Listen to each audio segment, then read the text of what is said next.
তো চলো আজকে আমি বানাবো ম্যাগি। দাঁড়াও, এটা কোনো নর্মাল ম্যাগি না, আজকে বানাবো আমি চিজ ম্যাগি, তাও আবার চিজ ছাড়া। তো সবার ফার্স্টে আমি চলে এলাম রান্নাঘরে, আর রান্নাঘরে এসে তো সবার ফার্স্টে আমি একটা কড়া বসিয়ে তাতে জল দিলাম। আমি এই হ্যাকটা দেখেছিলাম কিছুদিন আগে একটা ইউটিউব ভিডিওতে, তো আমি ভাবলাম আজকে চলো ট্রাই করে দেখি। তো এর জন্য মেন আমাদের লাগবে কুরকুরে। আমি এখানে কুরকুরে 2টো প্যাকেট নিচ্ছি, আর দেখো জল গরম হয়ে গেছে, তারপর কুরকুরেটা দিয়ে ভালো করে নাড়াচাড়া করে নিচ্ছি। আর দেখো এটা পুরো তরকারির মতন হয়ে যাবে, লাস্টে যখন তরকারির মতন হয়ে যাবে কুরকুরে দিয়ে দেবো 1 প্যাকেট ম্যাগি। আর হ্যাঁ, 1 প্যাকেট ম্যাগিতেই 2 প্যাকেট কুরকুরে দেবে। দেন তারপর আমি ম্যাগি মশলাটা দিয়ে ভালো করে লো ফ্লেমে করে নাড়াচাড়া করে নিচ্ছি। তারপর নাড়াচাড়া করতে করতে লাস্টে দেখবে ম্যাগিটাও সিদ্ধ হয়ে এসেছে।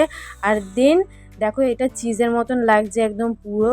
তো তারপর তো আমার ম্যাগি রেডি হয়ে গেল, এবার সার্ভ করে নিচ্ছে। আর দেখো পুরো চিজ লাগছে, দেখতে তো বেশ ভালোই লাগছে, হয়তো খেতেও আশা করছি ভালোই হবে। তোমরাও চাইলে ট্রাই করতে পারো। তাছাড়া এটাকে চিজ ম্যাগির জায়গায় কুরকুরে ম্যাগিও বলা যায়, কিন্তু খেতে খুবই টেস্টি হয়েছিল।